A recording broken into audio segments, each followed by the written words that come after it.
Hai Hai guys. Kita lagi ngapain? Lagi Lagi nongkrong nongkrong aja aja sih. sih. Lah, lu pada dari mana? Kita habis dari ulang tahun sepupu gitu, tapi temanya tuh adat gitu. Lucu Kalau ya. kemarin kalau pakai baju batik-batik gini. Kita habis dari mana kan? Iya. Aku sama baju begini ya. Asik mantap.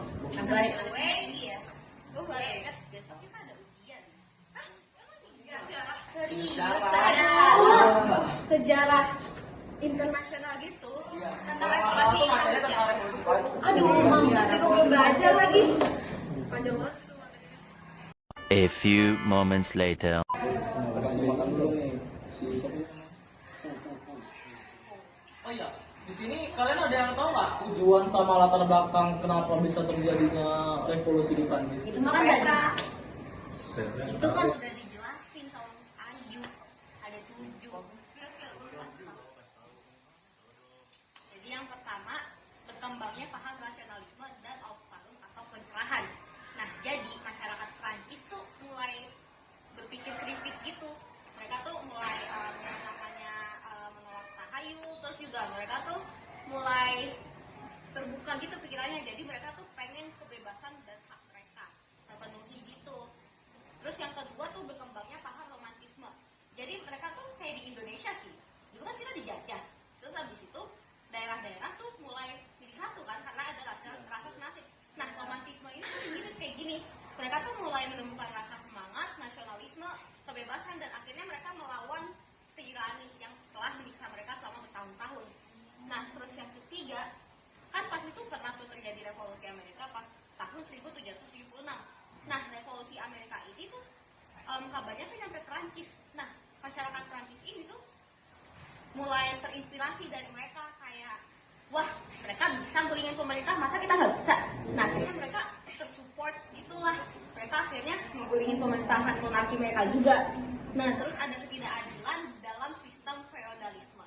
Rakyat kecil, petani atau buruh, itu beban pajaknya tuh banyak banget, sedangkan kayak bangsawan dan gereja tuh mendapatkan banyak hak istimewa, ya kayak kita sih. Apa tadi gue bilang, kok kayak familiar banget apa yang terjadi di Indonesia ya? Mana tuh ya?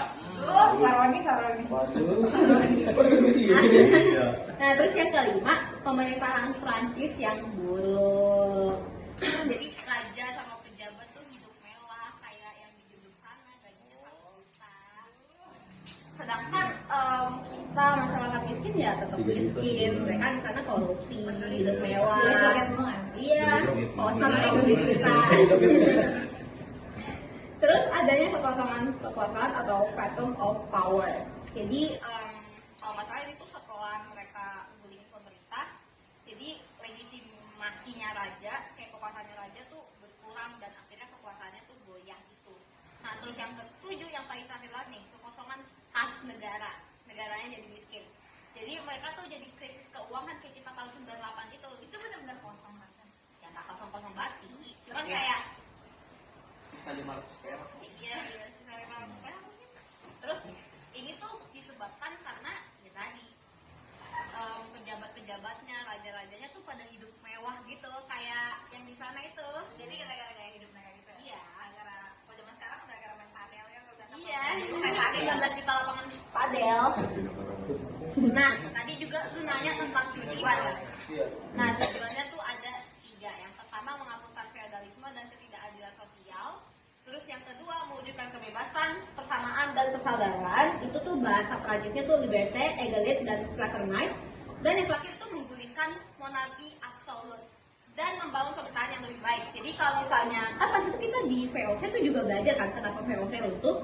Itu kan karena Prancis udah jadi kerajaan republik. Nah, ini nih revolusi Prancis ini bikin Prancis jadi kerajaan republik dan akhirnya VOC runtuh karena itu. Nah, ini tuh kan pasti ada awalnya kan. Ini ada yang tahu nggak kalian dari mana itu? Kalau itu gue searching untuk. Nah, jadi tuh pada tahun 1775 sampai 1783 itu ada perang kemerdekaan Amerika dan krisis keuangan. Pada tahun 1775 sampai 1783 Prancis itu ikut campur dalam perang kemerdekaan Amerika. Perang itu tuh dilihat awalnya sama si Raja Louis. Mereka tuh melihat kesempatan dari kelemahan Inggris, jadi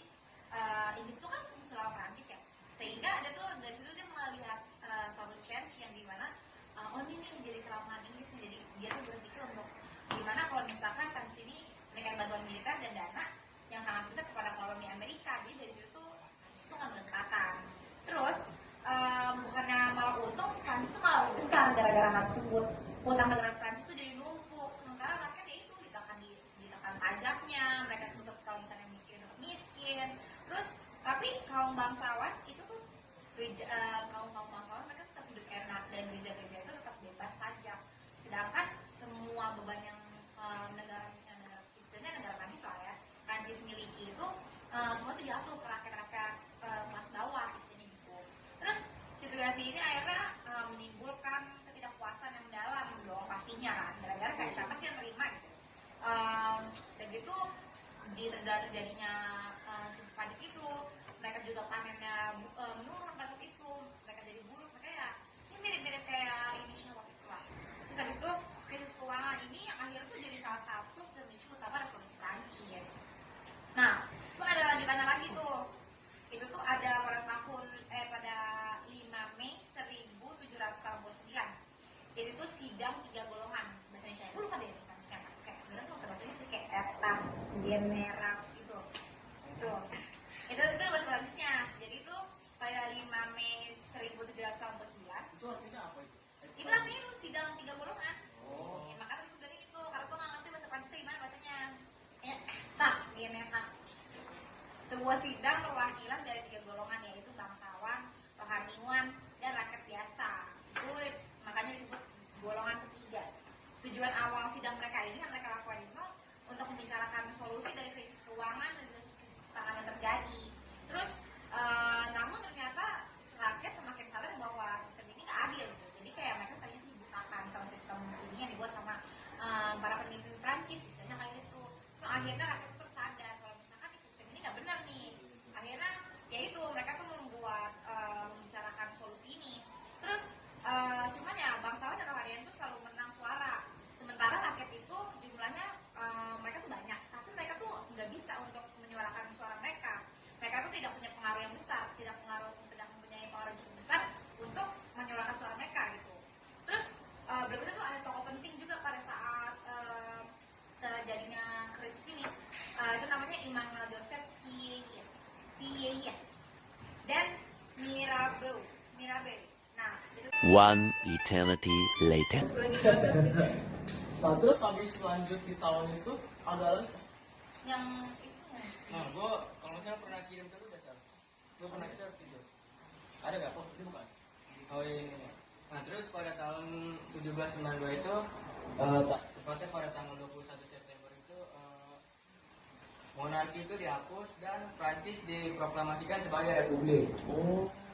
Nah, pas September. Bentar. Itu republik di bawahnya siapa? Napoleon Bonaparte ya? Seharusnya waktu masa dia sih. Kalau Iya, nggak iya, salah iya. waktu gue lihat di buku sejarah tuh di tahun itu tuh emang lagi si Napoleon itu yang Bonaparte. ini lagi. Iya, waktu yang kuisis itu. Iya, yang kita lagi main mancing itu mancing. Mancingannya mantap. Nah, terus pas selanjutnya itu pas September itu juga terjadi pembantaian September atau disebut tuh September masa stres gitu. Bahasa Prancis gitu Iya, ya, masa ya? Prancis. Soalnya Nah, terus pada tahun 1793 itu, tepatnya pada tanggal 21 Januari itu, Raja Louis ke-16 ini dia tuh dihukum mati dengan guillotine.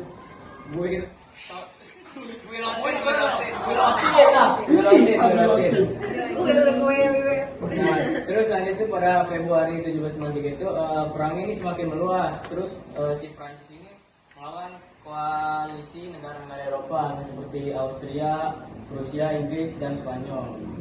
Nah, terus pas bulan Juninya itu kaum Jacobin ini merebut kekuasaan dan menjatuhkan kaum Gironde. Nah, itu dong sih yang gue tahu. Jacobin itu ini ya, radikal ya. Kalau misalkan si Giort itu Iya, iya. bukan ya? Di Gironde itu moderate. Oh, berarti itu apa ya? Itu apa?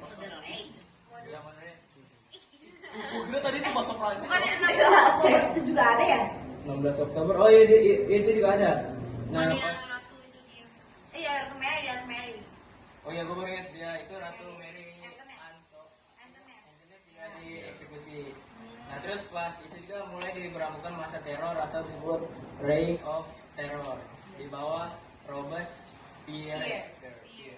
Nah, Nah, di mana? si Raja Louis sama Ratu ini tuh mereka Solis tuh ya? Apa? Luis sama Sini. Mary Antoinette. Iya. Sama itu eksekusinya juga sama kan? Iya, setahu itu kasus sebenarnya. Yang Iya. sama ini diambang. Nah itu Itu dramatis banget. Kalau misalnya sebab itu deh, yang sebab revolusi Prancis itu siapa dulu ya? Itu gua. Lu Nah, tahu siapa? yang gua tahu tuh ya sebab-sebab dari revolusi Prancis itu yang pertama tuh ada ketimpangan sosial. Masyarakat Prancis terbagi dalam 3 golongan yang tadi dijelasin yang estate itu. Terus yang estate pokoknya kan ada kaum gereja, terus bangsawan sama rakyat biasa. Iya. Yang mereka tuh ditekanin sama pajak-pajak yang berlebih. Terus yang kedua tuh ada krisis ekonomi. Prancis tuh mengalami defisit anggaran besar akibat perang berkepanjangan sama gaya hidup mewah keluarga kerajaan. Jadi keluarga-keluarga kerajaan Kayak tuh apa mereka ya? wah kayak siapa tuh ya? Mulai Betul yang dulu apa namanya kerajaan-kerajaan kayak di gini dari open house jadi sales. Iron Man. open house. Iya. Nah, terus yang ketiga tuh ada pemerintahan absolut Raja Louis yang ke-16. Raja berkuasa mutlak tanpa kontrol rakyat atau parlemen. Terus ketidakpuasan terhadap korupsi dan inefisiensi pemerintah membesar. Terus akibatnya itu, yang pertama tuh akhir monarki absolut. Jadi si Raja Louis yang ke-16 dan Ratu Mary Antoinette ini dihukum mati dengan guillotine. Guillotine tuh Yang buat apa itu kan?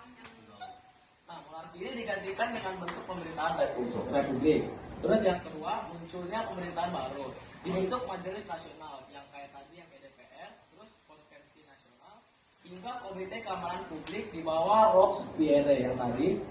Nah, akhirnya digantikan oleh konsulat dan kemudian Napoleon Bonaparte mengambil alih kekuasaan sebagai konsul. Nah, terus yang ketiga tuh deklarasi hak asasi manusia dan warga negara di tahun 1789. Nah, ini tuh menjadi dasar pemikiran hak asasi manusia di seluruh dunia. Jadi seharusnya ya hak asasi manusia itu pertama kali ditemui waktu terjadinya revolusi Prancis ini. Jadi itu gara-gara Prancis itu jadi kayak menyebar ke Indonesia. Iya, jadi nyebar gitu.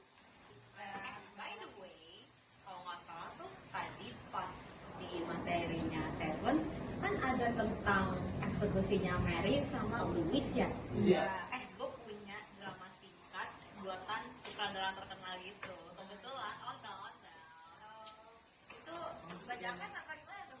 Oh enggak dong, oh my god. Mungkin bajakan dong. Gue tuh datang ke studionya langsung, sorry ya. Oh ya, siap. Tapi ntar deh gue share. Bentar ya, bentar. Singkat kok singkat. Jam berapa? Jam 4. Iya ya. Ayo bang, ini bang, tadi kan makasih bang. Bang ya. Iya, saya gelasnya boleh bawa pulang kan ya? Ya. Makasih ya, Bang. Ya, makasih datang lagi kawan-kawan. Susah deh, kita lain Ya, ini. makasih. Udah Ya. ya, ayo. Kendo, sini bantu gua bantu. Ya ampun deh. Aduh, ya. Sabar. Aduh, ini mereka ketinggalan nih. Aduh. Ini mereka ketinggalan mau dibawa atau tidak? Buang aja lah. Buang aja, oke. Udahlah. Ayo. Sebenarnya pemain dijual. Salah. Nah.